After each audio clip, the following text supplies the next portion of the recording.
मम नाम तेजस्विनी घरोटे अस्ति। इदानीमहं गीतं वदामि। कौन सी कक्षा में पढ़ती हैं? किं करोति? तत् किंचित् परिचयं वक्तव्यम्।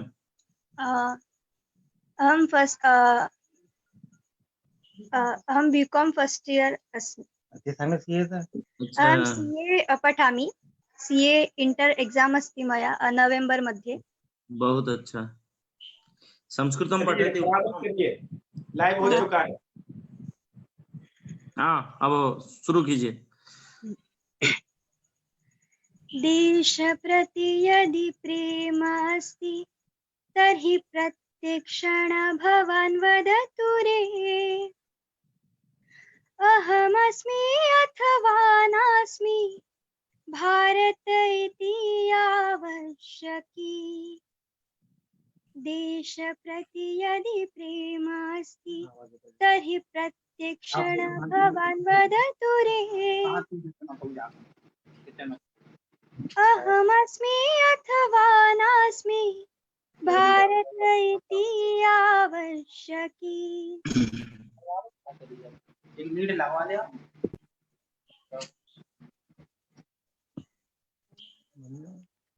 मया शरीरे परिवर्तयतु एकमधुरवाद्ये। राग भारत वयं वदामः पुनः पुनः स्मरामः। देश प्रतीति प्रेम नेत्रौ प्रकटितुम् आवश्यकम्। अहमस्मि अथवा नास्मि भारत इति आवश्यकी। अहमस्मि अथवा नास्मि भारत इति आवश्यकी। धन्यवाद। बहुत अच्छा। बहुत अच्छे। हम तो ये चाह रहे थे 2-4 लाइन और सुनने को मिले, पर जितना गाया ये बहुत अच्छा है।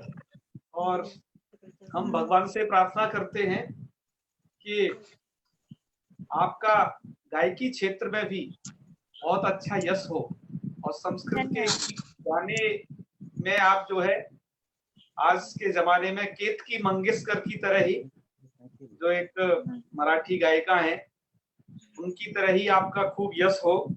तो हम अपने संपूर्ण इस संस्कृत शिक्षा परिवार की ओर से लक्ष्मीकांत घरोटे जी, उनकी पुत्री और उनके पूरे परिवार को शुभकामनाएं देते हैं। जय तु संस्कृतम, जय तु भारतम। बिल्कुल बिल्कुल, बहुत अच्छा प्रयास, बहुत अच्छा। यह गीत क्या स्वरचित था या कहीं से लिया है, ये भी थोड़ा बताइए इसके विषय में। इति हिंदी गीतम् अस्ति। अहं तत् गीतं संस्कृते परिवर्तनं कृत्वा गायामि। शोभनं तर्हि। अतः भवतां कृते अत्यधिकः धन्यवादः, अत्यधिकः धन्यवादः। धन्यवाद। हिंदी गीतम किम? मैं रहूं या ना रहूं, भारत ये रहना चाहिए। बहुत अच्छा। हिंदी गीतं 2 पंक्ति अहं वदामि। देश से है प्यार तो हर पल ये कहना चाहिए। मैं रहूं या ना रहूं, भारत ये रहना चाहिए। देश से है प्यार तो हर पल ये कहना चाहिए। मैं रहूं या ना रहूं, भारत ये रहना चाहिए। मेरी नस नस तार कर दो और बना दो एक सितार। राग भारत मुझ पे छेड़ो, झंझनाओ बार बार। देश से ये प्रेम आँखों से झलकना चाहिए। मैं रहूं या ना रहूं, भारत ये रहना चाहिए। मैं रहूं या ना रहूं, भारत ये रहना चाहिए। धन्यवाद। बहुत बहुत शुभकामनाएं, पुनः पुनः शुभकामनाएं। बहुत उत्तम, बहुत उत्तम। संस्कृत शिक्षा परिवार पक्षतः भवतां कृते बहु शुभकामना शोभनम्। अतः परम सरस्वती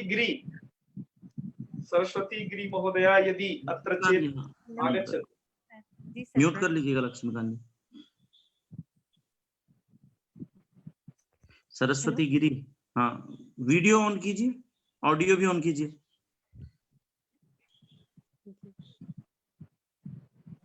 उनको स्पॉट कर दीजिएगा भैया। और वो तो कर देंगे, पहले इनको आना तो चाहिए, थोड़ा वीडियो ऑन करने से क्या है? सरस्वती जी यहीं आ गई हैं कहीं। इसमें नाम दिख रहा है सरस्वती गिरी, आ गई हैं, देखिए तो। हाँ, उनसे कहें वीडियो ओपन करें थोड़ा सबको। हाँ सरस्वती जी। हेलो। हाँ सरस्वती जी हाँ ठीक है, आ गई है।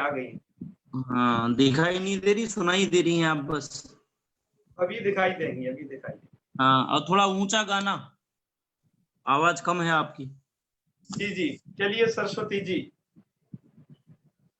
जी। आपका बहुत बहुत स्वागत है। प्रारंभ कीजिए अपना गीत। परिचय भी तो देंगी। हाँ जी जी, मैं सरस्वती गिरी अभी राष्ट्रीय संस्कृत संस्थान जो है, सेंट्रल संस्कृत संस्थान जो है, उसमें पीएचडी कर रही हूँ इलाहाबाद में। और मैं सबको मेरा प्रणाम है और स्वतंत्रता दिवस की सभी को मेरी तरफ से शुभकामनाएं हैं। मैं फर्स्ट एक श्लोक सुनाऊंगी और उसके बाद जो स्वतंत्रता दिवस के जो वंदे मातरम है उसके 2 लाइन थोड़ा गाऊंगी। जय जगन्नाथ। सतानन्दं नन्दं जलदरुचिरं नीलगिरिशं महाबाहुमन्यं दशविधतनुं चक्रनयनम् गणेशं मार्तण्डं शिवमघहरं माधवमजं जगन्नाथं वन्दे भवभयहरं दारुपुरुषम् जगन्नाथं वन्दे भवभयहरं दारुपुरुषम् जगन्नाथं वन्दे भवभयहरं दारुपुरुषम्। गुरुजी क्षमा चाहती हूँ, मेरा यहाँ लाइट कट गया है इसलिए। बिना लाइट के ऐसे ही गाइए, अंधेरे में, कोई बात नहीं।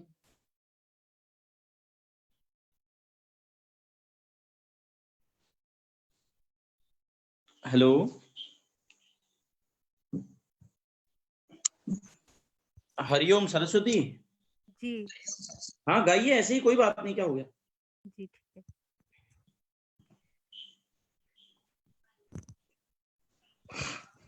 वंदे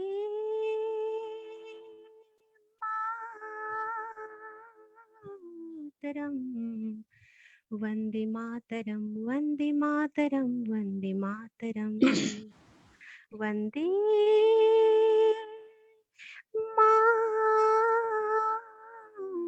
मातरम वंदे मातरम वंदे मातरम वंदे मातरम।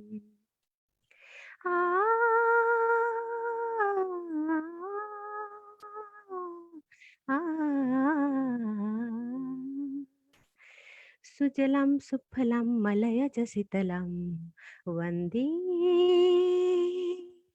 सुजलां सुफलां मलयज शीतलां सस्यश्यामलां मातरं वन्दे मातरं वंदे मातरम, वंदे मातरम, वंदे मातरम। आ, आ, आ,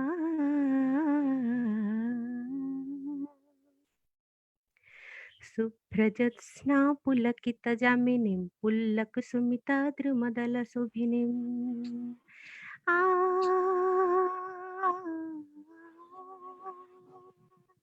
सुहासिनीं सुमधुरभासिनीं सुखदां वरदां वन्दे मातरम्, वन्दे मातरम्, वन्दे मातरम्, वन्दे मातरम्, वन्दे मातरम्, वन्दे मातरम्, वन्दे मातरम्। आ, आ,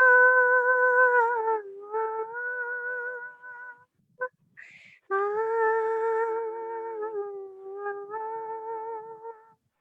वन्दे मातरम्, वन्दे मातरम्, वन्दे मातरम्, वन्दे मातरम्। धन्यवाद। बहुत अच्छे, बहुत बहुत शुभकामनाएं। क्या नाम है? शिक्षण जिज्ञासा जी, जी धन्यवाद ज्ञापन करिए, धन्यवाद ज्ञापनम इनका। एक और होंगे, ये सुमित भी शायद कुछ गा सकता है। कहाँ है वो? एक पद्य ही गा दे बढ़िया, एक भागवत वाला जैसा बढ़िया सुनने का मन हो रहा है। वैसे सरस्वती जी भी अच्छा गाती हैं भैया जी। ओम भैया, हाँ, प्रत्यक्ष रूप से तो नहीं, लेकिन परोक्ष रूप से ये भी मेरी छात्रा हैं और अच्छा। पढ़ने में भी अत्यंत अच्छी हैं और पूरी से ये पढ़ी हुई हैं और अभी उधर है तो काफी पढ़ने में, संगीत में तो काफी अच्छी टैलेंटेड है ये भी। अभी सुमित चतुर्वेदी है ना हमारे। धन्यवाद ज्ञापन बाद में हो जाएगा, हम तो सुमित जी को सुनना चाह रहे थे, कहाँ गए? अगला नाम अनिरुद्ध त्रिपाठी जी का लेंगे, उतने ही नाम लेंगे, इन्होंने अपना नाम दिया स्वेच्छया बस। हाँ तो उनका भी ले लीजिए फिर। 8वीं स्टार्ट करना है, अपना लघु सिद्धांत गौमुदी भी पढ़ना है, ठीक है जी जी, उनका वो ले लीजिए आप जो कह रहे हैं। एक नाम और था उसमें। इनको धन्यवाद तो दीजिए, आपने धन्यवाद नहीं दिया सरस्वती जी को। अच्छा, मैं सोच रहा हूँ एक साथ दे दूंगा। सरस्वती गिरी जी को बहुत बहुत धन्यवाद। और आप हैं, इतना श्रम किया पढ़ने में, बहुत अच्छा गाया, उनको कहिए। आप ऐसे पढ़ते रहिए और अच्छा है, पीएचडी कर ही रही हैं और संगीत नृत्य। अच्छा, एक चीज मैं इनके बारे में बताना भूल गया था, ये उड़ीसा के जो फोक डांस होते हैं भैया और आप सभी लोगों को, जो उड़ीसा के जो लोक और पारंपरिक नृत्य और कलाएं हैं, वहां इन्होंने कई सारे ओडिसी जो संगीत है उनमें भी इन्होंने परफॉर्म किया है। पूरे उड़ीसा में इनका वो प्रसिद्ध है। अच्छा अच्छा, गीत संगीत आदि ये काफी कलात्मक और अच्छी, पढ़ने में भी बहुत अच्छी हैं, बहुत अच्छे, बहुत अच्छे। टैलेंटेड है। और आपको शुभाशीष हमारी ओर से शुभकामनाएं और बहुत बहुत धन्यवाद। और आप ऐसे ही आगे बढ़ते रहिए। अब अनिरुद्ध जी को लाते हैं। धन्यवाद जी अनिरुद्ध जी, तो आरंभ करें अनिरुद्ध जी। जी अनिरुद्ध जी। जी जी।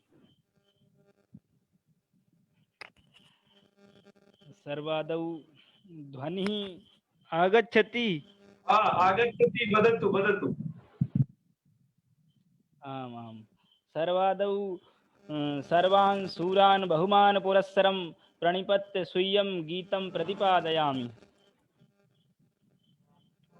सर्वेभ्यो नमो नमः। गुरवे नमः।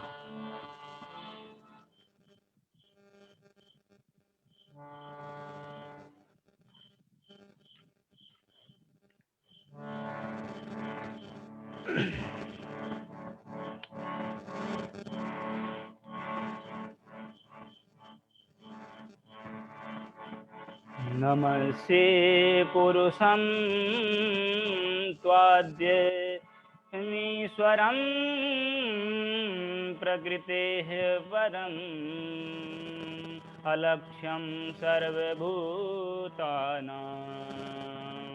अन्तर्बहिर्वस्थितम्।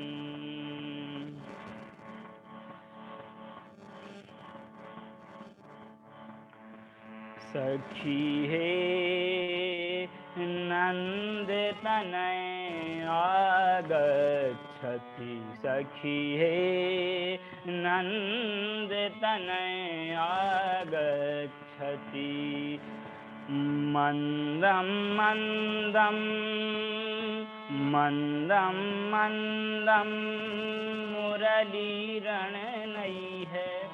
मन्दं मन्दं मुरलीरणनैः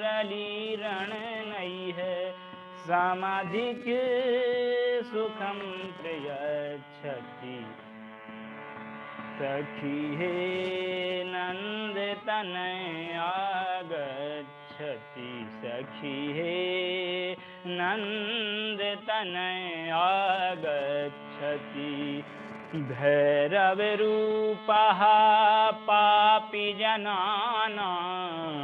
भैरवरूपः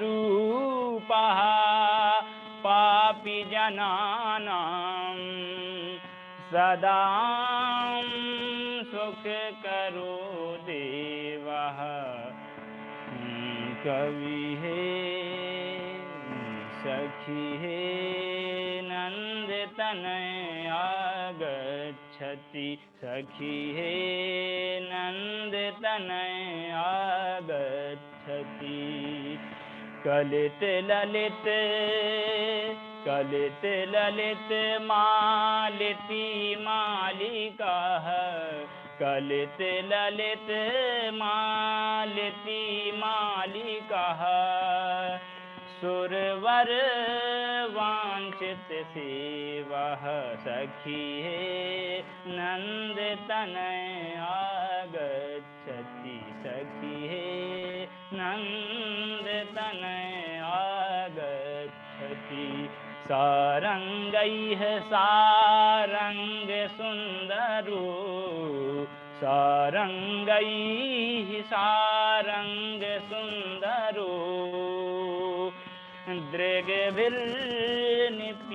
दृग्भिर्निपीयमानः सखी हे नन्दतनय आगच्छति सखी हे नन्दतनय आगच्छति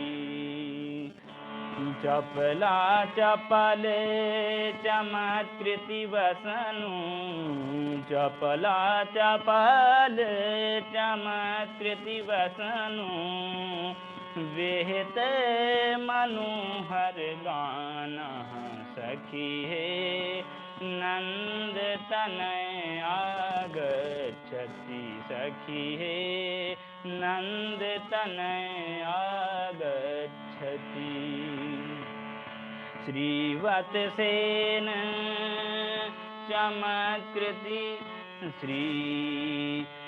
श्रीवत्सेन लांछितो हृदये श्रीलः श्रीदः श्रीसः सखी हे नन्दतनय आगच्छति सखी हे नन्दतनय आगच्छति सर्वश्रीभिर्युतः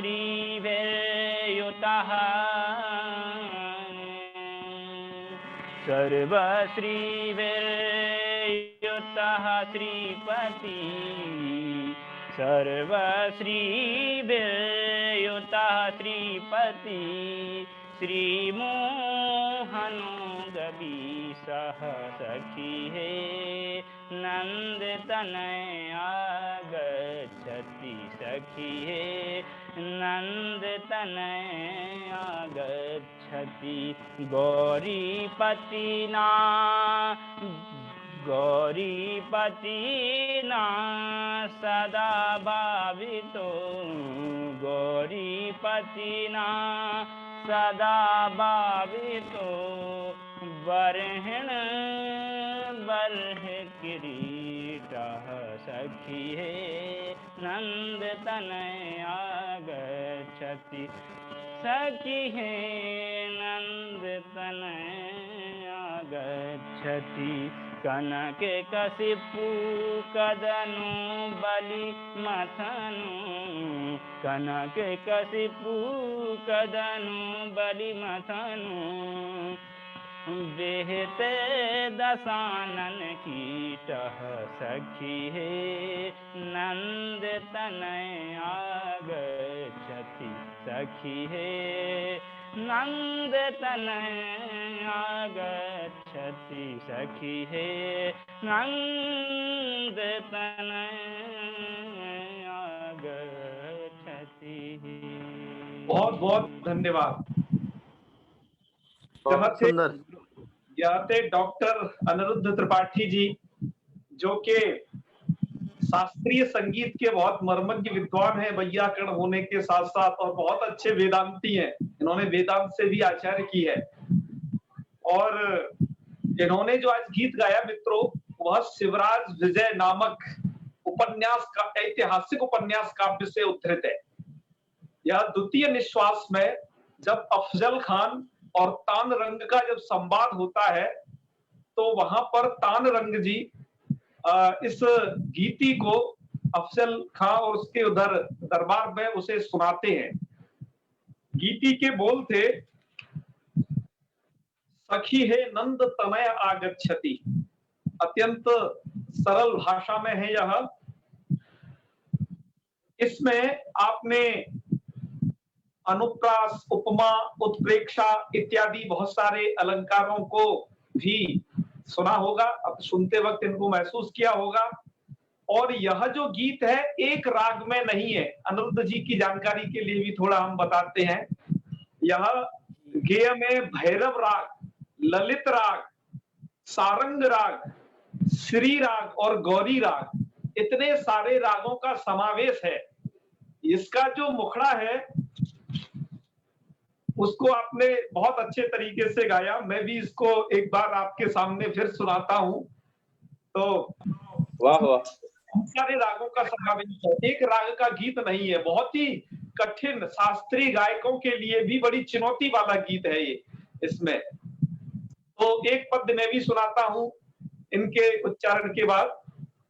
सखी हे नंद तनय आगच्छति, सखी हे नंद तनय आगच्छति, मंदम मंदम मुरलीरणनयी, मंदम मंदम मुरलीरणनयी, समधिक सुखम प्रयच्छति, सखी हे नंद तनय आगच्छति। इसके हर एक अंतरे पर राग चेंज है, सबसे बड़ी विशेषता यही है।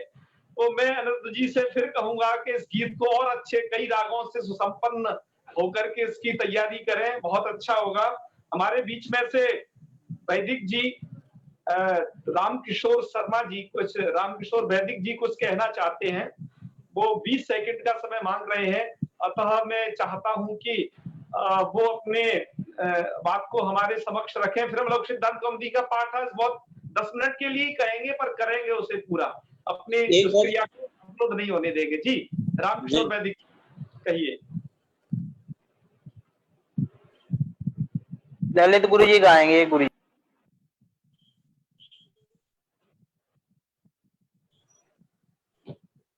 महाराज जी सबसे पहले तो मैं आपके चरणों में प्रणाम करना चाहता हूँ। मैं पंडित रामकिशोर वैदिक भोपाल में रहता हूँ।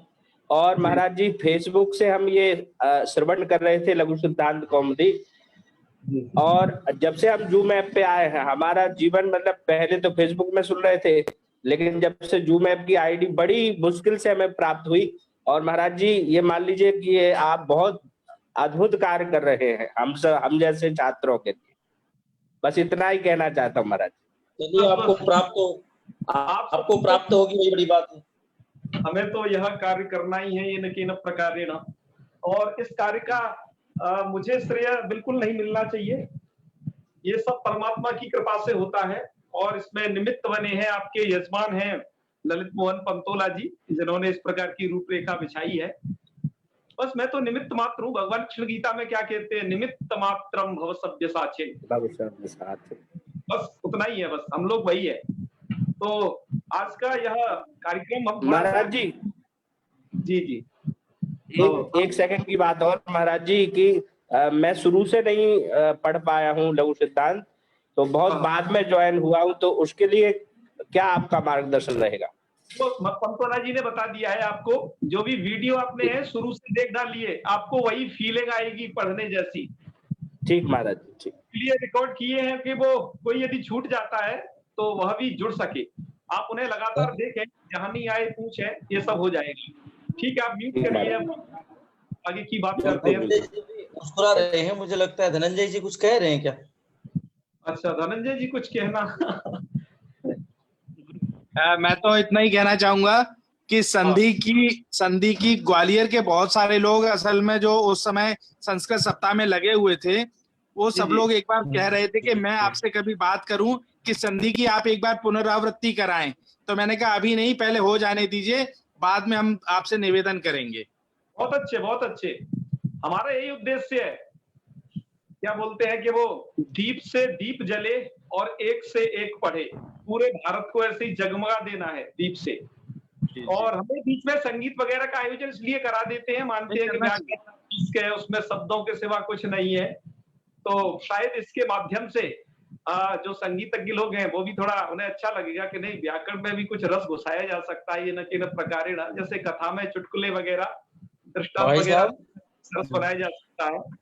तो अपनी क्लास भी ठीक ऐसे ही रहने वाली है। बहुत अच्छे आप सभी लोग, मैं जानता हूँ आप में से बहुत सारे लोग कथावाचक हैं, इसमें बहुत सारे लोग विभिन्न अध्यापक हैं, कोई कहीं विभिन्न कार्यरत हैं अलग अलग क्षेत्रों में, कुछ सब अलग अलग प्रकार के लोग हैं, और अतः इसी प्रकार के लोगों की आवश्यकता है, जज्बाती लोगों की। जो मनीष निर्मल जी भी भागवत वाले हैं, मुझे लगता है वो भी अच्छा गाते होंगे। मैं तो एक और सुनने की उसमें था इच्छा।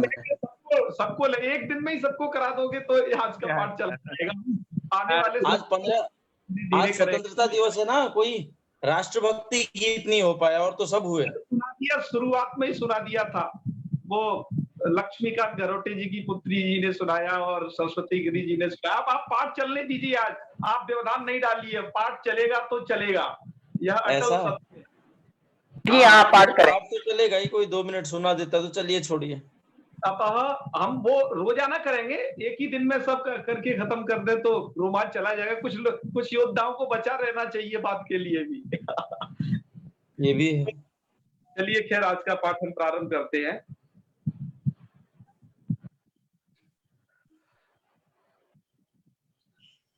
तो ये है आज का पाठ। ओम सदाशिव समारंभां श्री शंकराचार्य मध्यमाम् अस्मदाचार्य पर्यन्तां वंदे गुरु परंपरां। वाक्यकारं वररुचिं भाष्यकारं पतंजलिं पाणिनिं सूत्रकारं च प्रणतोस्मि मुनित्रयम्। सर्वेभ्यो नमो नमः। मित्रों, आज हमको जो पाठ पढ़ना है वह आपके सम्मुख है। कल आपने पढ़ा था कि ये पढ़ा था आपने कि ये प्रगृह्य संज्ञा निमित्तक की जगह आपने कल पढ़ा था प्लुत संज्ञा निमित्तक प्रकृति भाव। आज आप जो पढ़ेंगे वो होगा प्रगृह्य संज्ञा निमित्तक प्रकृति भाव। कहने का मतलब यह है कि पहले प्रगृह्य संज्ञा होगी, फिर प्रगृह्य संज्ञा को मान करके प्रकृति भाव होगा। अच्छा, प्रकृति भाव करने वाला सूत्र कौन है, हमने कल आपको पढ़ाया था, याद करिएगा। प्लुत प्रगृह्य अचिनित्यम, आपको लगातार स्मरण करना है। प्लुत प्रगृह्य अचिनित्यम, प्लुत और प्रगृह्य संज्ञक शब्दों से यदि अच परे होता है तो प्रकृति भाव कर देना चाहिए, ये उसका नियम है। तो आइए आज इस पाठ में देखते हैं उस सबको। मुझे लगता है कि ये आज दूसरी इमेज लेनी पड़ेगी, कहाँ गई वो, ये वाली ठीक है। चलिए, तो आज हम पहले पढ़ेंगे प्रगृह्य संज्ञा, और प्रगृह्य संज्ञा को मान करके कहाँ प्रकृति भाव होता है ये पढ़ेंगे। तो चलिए, सूत्र है उसका सबसे पहला, ईदु दे द्विवचनम प्रगृह्यम, क्या करता है, प्रगृह्य संज्ञा। दूसरा सूत्र कौन है, अदसोमात, क्या करता है, प्रगृह्य संज्ञा। प्रगृह्य संज्ञा का फायदा क्या है कि प्रगृह्य संज्ञा होने से यहाँ प्रकृति भाव हो जाएगा। सूत्र का अर्थ देखिए, सूत्र सूत्र का अर्थ है ईदुदे द्विवचनम प्रगृह्यम का कि ईदुदे दंतम द्विवचनम प्रगृह्यम स्यात्। ईदंतम ऊदंतम एदंतम द्विवचनम है, द्विवचन अर्थात जो ईदंत ऊदंत और एदंत द्विवचन। अब ये वचन वाला चक्कर क्या है? वचन वाला चक्कर समझाने के लिए ही यहाँ पर ये नीचे ये सब लिख रखा है, इसको ध्यान से देखिए। यहां पर आप देख रहे होंगे ये प्रथमा द्वितीया तृतीया, एक साइड ये सभी विभक्तियां लिखी हैं और दूसरी साइड एक वचन द्विवचन बहुवचन लिखी है। अब यहाँ पर उदाहरण में तीन शब्द थे, हरि, विष्णु और गंगा, इनके। तो आप देख रहे होंगे द्विवचन ये बीच बीच में है। ये आप जब हम आपको अजंत पुल्लिंग प्रकरण पढ़ाएंगे तब इसे कायदे से समझाएंगे। अभी तो आप ऐसे ही देख लीजिए क्योंकि आप लोग संस्कृत से तो परिचित हैं पूर्व से। तो यह हो गया आपका एक वचन और बीच वाला जो है वो द्विवचन है। मैंने जो येलो किया हुआ है उसका ये मतलब है मित्रों कि जो येलो है जिस स्थान पर वो सभी का सभी, वो क्या है, सभी का सभी ईदंत। जहां पर देखो यह तो ईदंत, हरि शब्द ईदंत द्विवचन कहां मिलेगा, ये ऊदंत द्विवचन कहां किस किन जगहों पर मिलेगा और एदंत द्विवचन किन जगह पर मिलेगा, ये बताने के लिए उसे ऐसा किया गया है। तो चलो जैसे देखते हैं, जैसे सबसे पहला उदाहरण है हरि प्लस एतौ। ध्यान देखिए, तो हरि कहां का रूप है, ये द्विवचन का जी, कहां का है ये द्विवचन का, ठीक है ना, ये द्विवचन। तो ये क्या हो गया, ईदंत द्विवचन है ना ये, यस ईदंत द्विवचन है। तो क्या हो जाएगी, इसकी प्रगृह्य संज्ञा हो जाएगी। प्रगृह्य संज्ञा होते ही ये देखिए संधि कैसी है, पहले संज्ञा कराती है फिर बाद में संधि होती है। प्रगृह्य संज्ञा होते ही यहाँ पर प्रगृह्य चरित्रम से प्रकृति भाव हो जाएगा। तो प्रकृति भाव हो गया। तो देखिए हरि एतौ, संधि नहीं हुई, प्राप्त क्या थी यहाँ पर संधि, अब्दुल्ला जी जी संधि क्या प्राप्त थी, इको एनर्जी प्राप्त, हाँ इको एनर्जी प्राप्त था, ठीक है ना, उस इको एनर्जी का बाद हो जाएगा। बहुत अच्छे। दूसरा उदाहरण देखिए विष्णु एमौ, कौन संधि प्राप्त थी यहाँ, यहाँ भी इको एनर्जी प्राप्त था, ठीक है। हाँ, अब ईदुदे द्विवचनम से क्या हुआ है मित्रों, ये ऊदंत द्विवचन है। देखो द्विवचन है ना विष्णु शब्द, ऊदंत द्विवचन। तो इसलिए क्या हो जाएगा, इसकी पहले तो होगी प्रगृह्य संज्ञा, प्रगृह्य संज्ञा होने के बाद जो आपका सूत्र कल पढ़ाया गया है प्लुत प्रगृह्य नित्यम, मैंने कहा यही सबसे लंबा चलने वाला सूत्र है जो सबसे ज्यादा प्रगृह्य संज्ञा करेगा, वो सॉरी ये प्रकृति भाव करेगा। तो वो अच के परे रहते प्रगृह्य, वो प्रगृह्य संज्ञा को प्रकृति भाव कर देता है। तो इसने प्रकृति भाव कर दिया विष्णु एमौ, तो विष्णु एमौ जैसा कहते ऐसा बन गया। चलिए अब आपका क्या है, गंगे अमु, ये है आपका एदंत द्विवचन। ये गंगा शब्द है ना, गंगा का गंगा जाता है द्विवचन में, ओके जी। तो गंगे अमु ये भी द्विवचन है, एदंत द्विवचन है। चलिए सूत्र का विषय बन गया या सूत्र के दायरे में आ गया, ईदुदे दंतम, अलग अलग कर लेना है इनको, ईदंतम ऊदंतम एदंतम द्विवचनम, ठीक है। तो उसकी क्या हो जाएगी, प्रगृह्य संज्ञा हो जाएगी। तो प्रगृह्य संज्ञा हो गई और प्रगृह्य अचनित्यम से प्रकृति भाव हो गया। सूर्यकांत जी यदि यहाँ पर ये नहीं होती प्रगृह्य संज्ञा और ये प्रकृति भाव, तो क्या हो जाता है यहाँ एचो या वायव लगता जी, अच्छे एचो वायव लग सकता था। उस सबकी प्रवृत्ति को रोक दिया इसने, ठीक है जी। बस इसकी कंडीशन यही है, ये द्विवचन द्विवचन द्विवचन के होने चाहिए, ठीक है जी। हालांकि ये द्विवचन वगैरह का वचन का ज्ञान आपको आगे होगा, फिर भी आपकी सुविधा के लिए हमने इमेज यहाँ पर डाल दी आप लोगों के लिए। तो चलिए ये वाला सूत्र आप समझ गए होंगे, क्लियर हो गया। अब अगले सूत्र पे चलते हैं, अदसोमात। अदसोमात सूत्र क्या करता है, अस्मात् परावीदूतौ प्रगृह्यौ स्तः। थोड़ा सा इसको अलग अलग करिए, अस्मात् परावीदूतौ, थोड़ा संधि विच्छेद करेंगे हम, अस्मात् परौ ईदूतौ प्रगृह्यौ स्तः। क्या अर्थ निकलेगा, अस्मात्, देखो अदसा है ना ये, अदसा, तो अदसो का मतलब ये निकलेगा अस्मात् पराविदूतौ, अर्थात अदस संबंधी मकार से परे। अस्मात् मतलब अदस संबंधी मकारात, लिख लीजिएगा। वैसे हम आपको आगे भी इसको एक बार दोबारा से अभी बताने वाले हैं, फिर भी आपके सुविधा के लिए बता रहे हैं। अस्मात् पराविदूत, अस्मात् मतलब अदस संबंधी मकारात, परौ ई दूतौ, पराव ई दूतौ, देखो अयादी संधि है, मिला के लिखा हुआ है, आपको अयादी संधि पढ़ा दी है, आपको आना जी। चाहिए करना। जी जी परौ ई दूतौ, औ को आप कर हो गया है तो पराव ई दूतौ। ओके जी जी हाँ, अच्छा अभ्यास कर लेना ठीक ठाक से संधियों का। अब आपको अटकन नहीं होने चाहिए क्योंकि 1 महीना हम संधियों में बिता रहे हैं लगभग। तो परौ ई दूतौ प्रगृह्य स्तः, तो वो प्रगृह्य संज्ञक हो जाते हैं।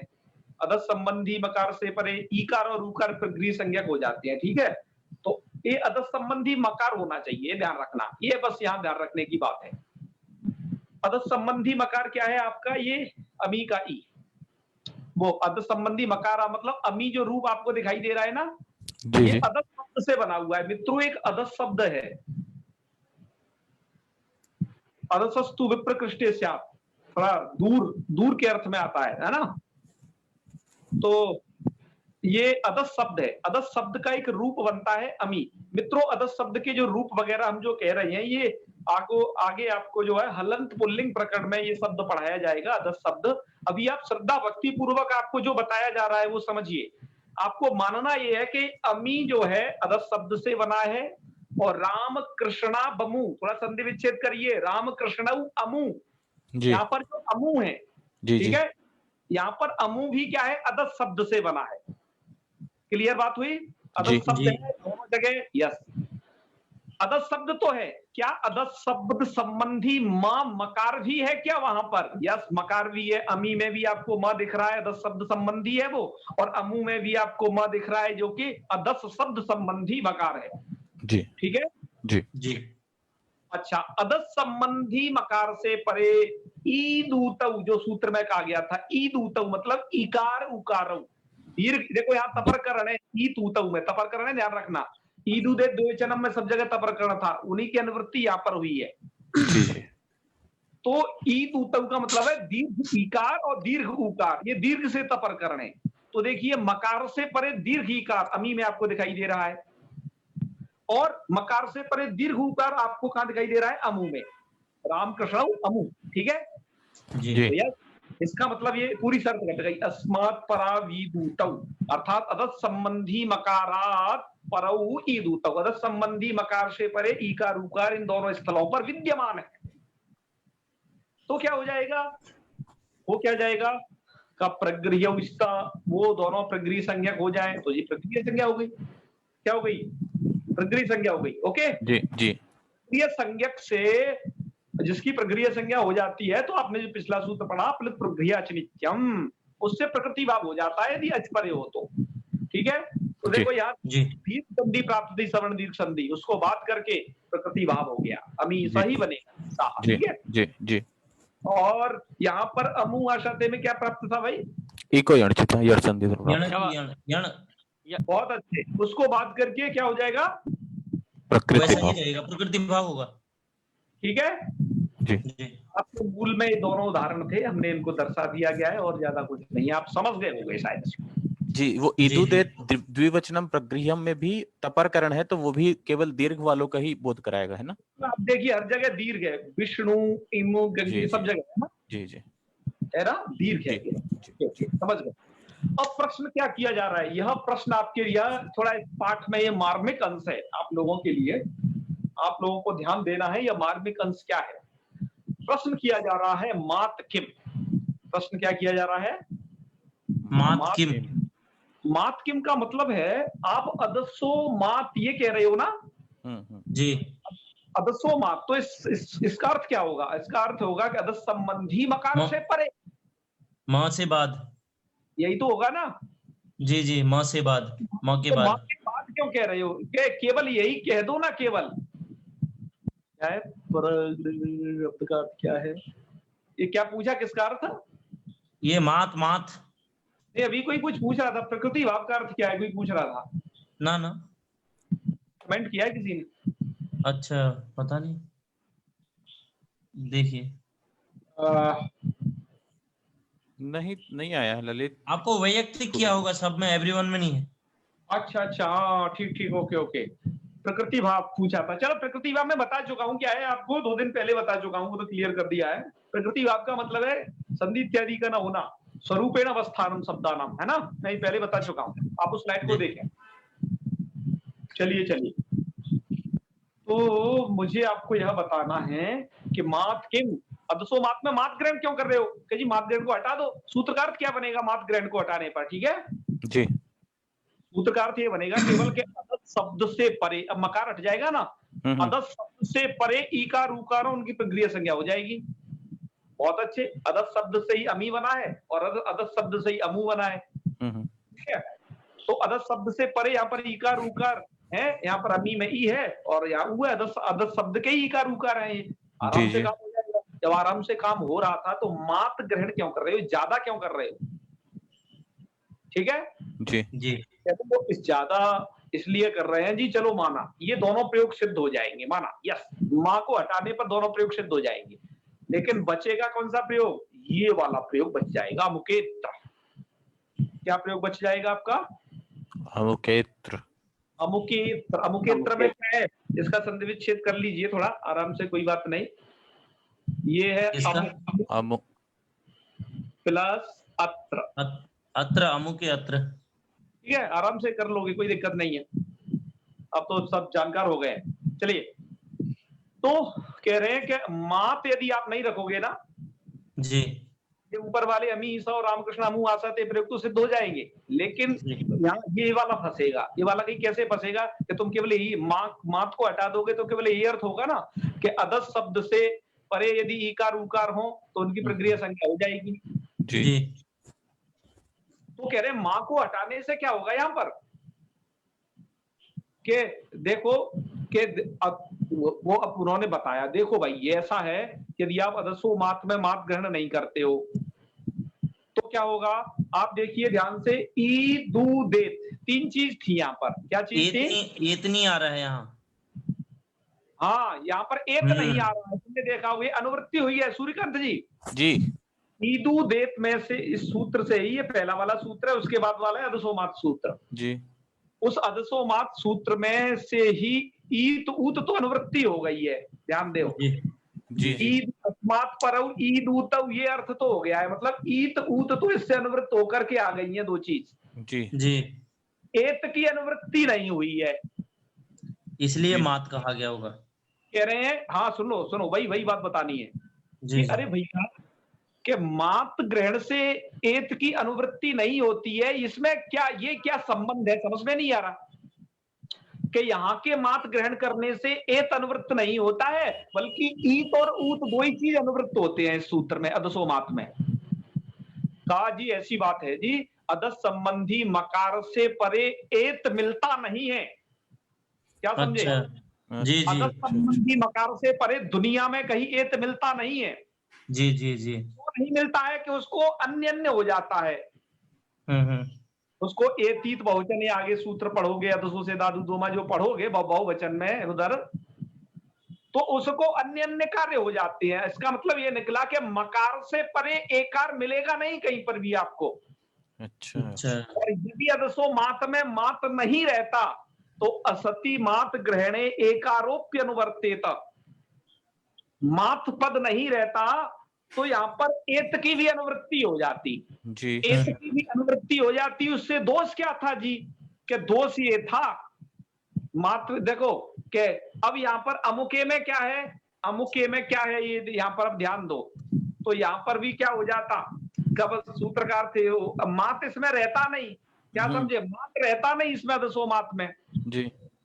तो फिर सूत्रकार थे ये बनता कि अब तो अदस से परे ईकार उकार और एकार जी, तीनों की प्रक्रिया संज्ञा होगी। तो अमुके में देखो क्या है, एकार।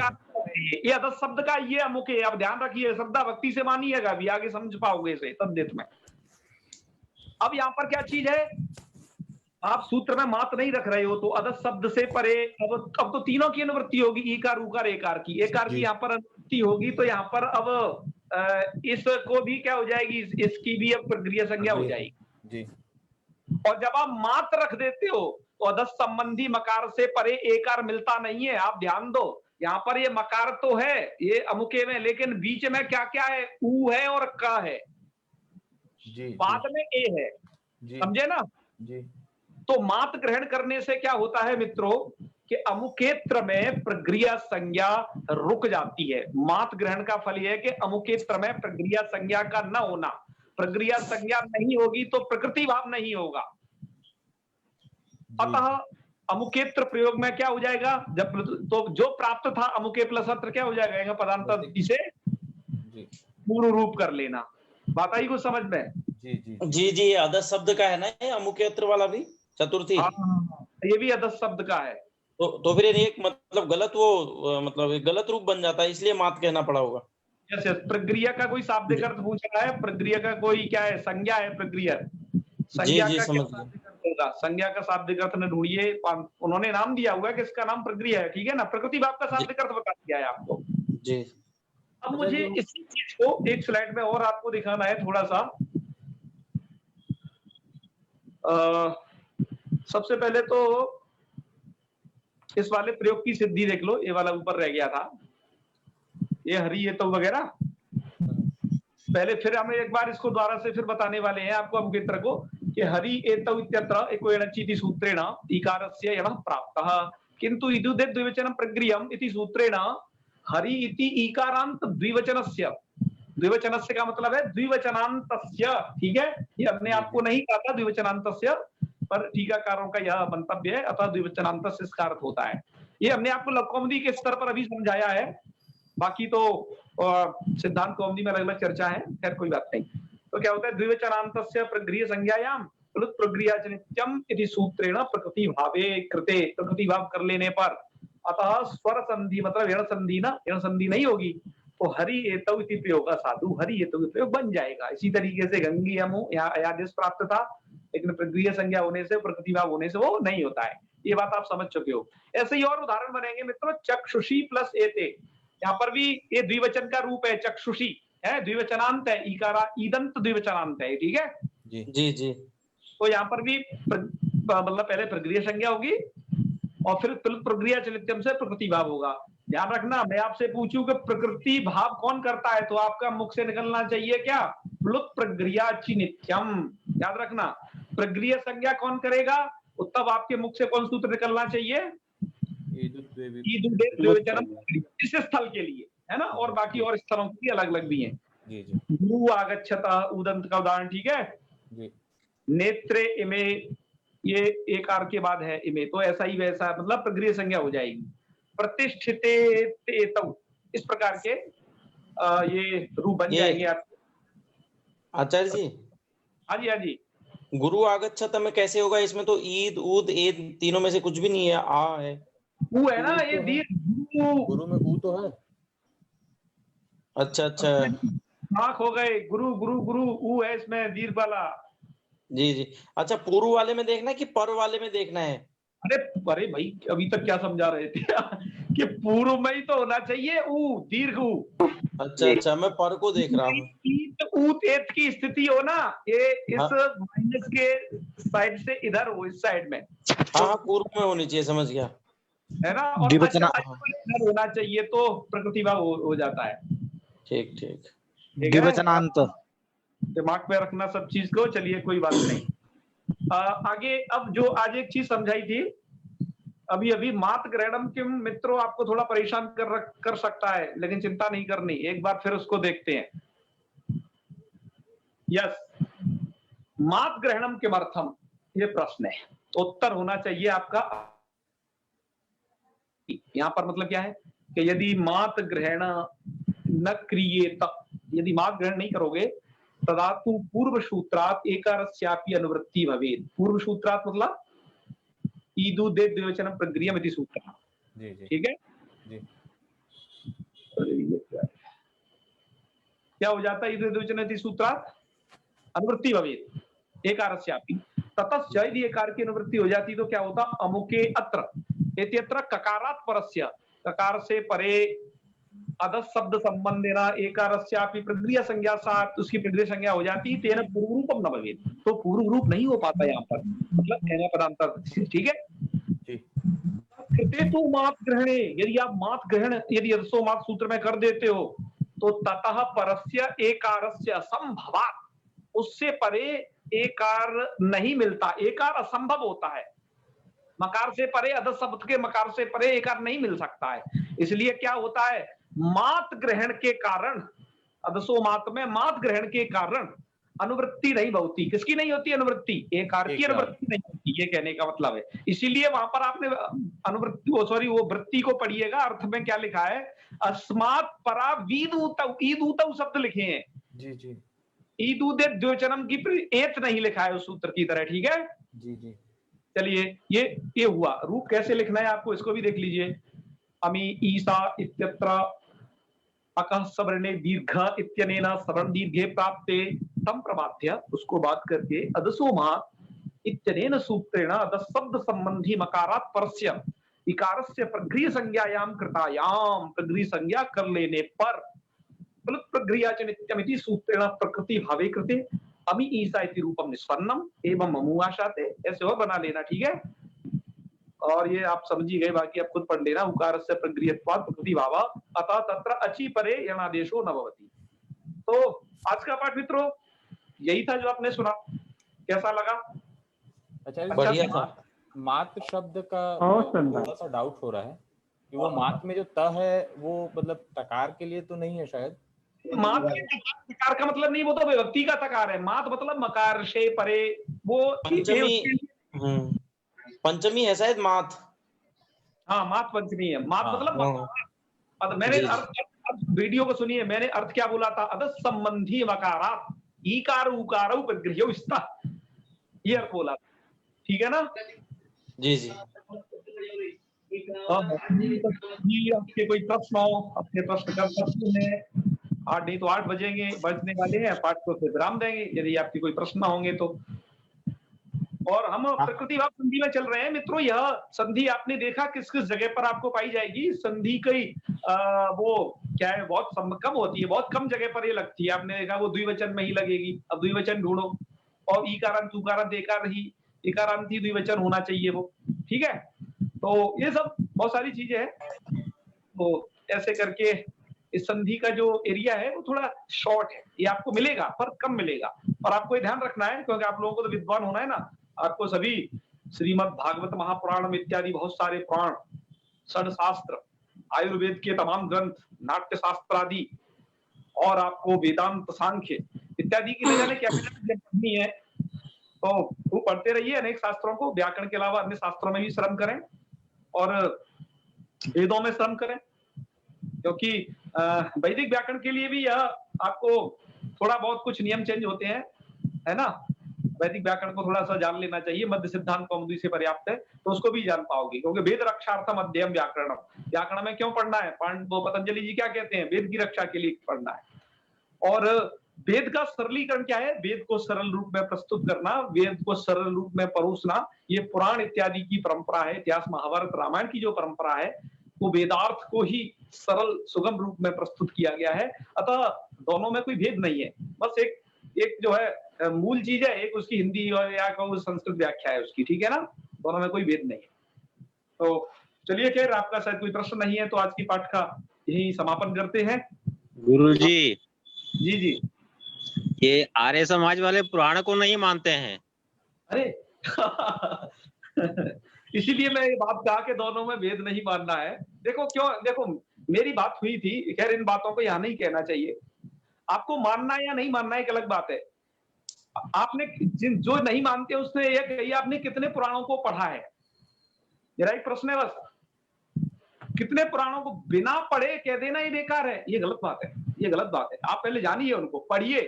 एक भी पुराण आद्योपांत पढ़े नहीं और ये कहते पुराण बेकार है, मतलब जो चीज को आप स्वाध्याय से बचना चाहते हो ऐसा कह के नहीं। सब कुछ ठीक है, वही व्याख्या है। सुनिए, माना कि कुछ दर दर थोड़ा बहुत हो सकता है, कथाओं का अपना अपना अलग अलग कल्प भेद से कथाओं में भेद है, तमाम चीजें हैं, ठीक है ना। में भी तो परस्पर वो है, कोई तो कहता है असदैव सौम्यम इदमग्रम आसीत, कोई कहता है सदैव सौम्यम इदमग्रम आसीत। जब वेद में ही ये सब चीज है तो पुराणों में होना क्यों नहीं है। पुराण कभी वेद कहता है कि सत से सृष्टि उत्पत्ति हुई, कभी कहता है असत से सृष्टि उत्पत्ति हुई, कभी वेद कहता है कि वो द्वैत है, ठीक है ना, सखाया समान वृक्षम प्रशस्त जाते, और कभी कहता है नेहा नास्ति किंचन, वो एक ही है, एकम सब विप्रा बहुधा वदंती, ये सब बातें कहता है। तो आपको समझने के लिए मैं ये समझता हूं कि ये सब पढ़ना चाहिए। हमारे ऋषियों ने क्या कहा है, इतिहास पुराणाभ्याम वेदम समुप ब्रह्मेत। इतिहास पुराण के द्वारा वेद का समुप ब्रह्मण करना चाहिए, उसको ठीक से स्वाध्याय करना चाहिए। क्यों क्या कह रहे हैं, इतिहास पुराणाभ्याम वेदा समुप ब्रह्मेत। क्यों कि विवेति अल्पश्रुतात् वेद। वेद जो है अल्पश्रुत से डरता है। अल्पश्रुत कौन लोग है, जो इतिहास को नहीं पढ़ता, पुराण को नहीं पढ़ता और चीजों पर उसने अन्य शास्त्रों में श्रवण नहीं किया है, ऐसे को अल्पश्रुत कहा गया है। तो विवेति अल्पश्रुतात् वेदः, वेद जो है अल्पश्रुत व्यक्ति से डरता है। क्यों डरता है कि मामयम प्रहरिष्यति, ये तो मुझे मार देगा, प्रहरिष्यति माम अयम, ये तो मुझे मार देगा। क्यों, गलत सलत अर्थ कर देगा। इसलिए आपको बहुश्रुत होना चाहिए, है ना। अल्पश्रुत से वेद डरता है, तो बहुश्रुत कैसे होगे, केवल वेद से वेद को समझ के चक्कर में पड़ जाओगे, वेद से वेद समझ में नहीं आने वाला है। बहुत सारी चीजों को सम्मिलित करिए, वेदार्थ को जानने के लिए बहुत समावेश होना आवश्यक है। नहीं तो क्या होगा, अपने अपने पंथ की अपनी अपनी व्याख्याएं निराली हो जाएंगी। ठीक है, मैं अब बहुत इस विषय में कहना चाहूंगा, हमें किसी का निंदा नहीं करना चाहिए, सबको साथ लेकर के चलना यह हमारे इस भारतवर्ष की परंपरा रही है। यहाँ ज्ञान विज्ञान बहुत अच्छा है। तो चलिए, खैर निंदा नहीं थी, वो मानते नहीं थे, इसलिए वो कहते हैं कि वेद का इंद्र अलग है और देवराज इंद्र जो रामायण में है वो अलग है, वो दोनों को अलग अलग मानते हैं। बहुत अच्छे, मानने दीजिए, कोई दिक्कत नहीं भैया, मानो जो कुछ मानना है तो ठीक है। मानने से कोई रोक नहीं सकता। चलिए, कोई बात नहीं, ये सब वाद विवाद के विषय है। हमें थोड़ा व्याकरण पढ़नी है, इसलिए कि हम और चीजों को समझ सकें। अपने जो धरोहर है, रामायण महाभारत इत्यादि और तमाम चीजें, उस संस्कृत को समझ सकें, इसलिए। ठीक है, चलिए। ठीक। ओम सर्वे भवन्तु सुखिनः, सर्वे सन्तु निरामयाः, सर्वे भद्राणि पश्यन्तु, मा कश्चित् दुःखभाग् भवेत्। ओम शांति शांति शांति। सर्वेभ्यो नमः। शुभरात्रि। शुभरात्रि।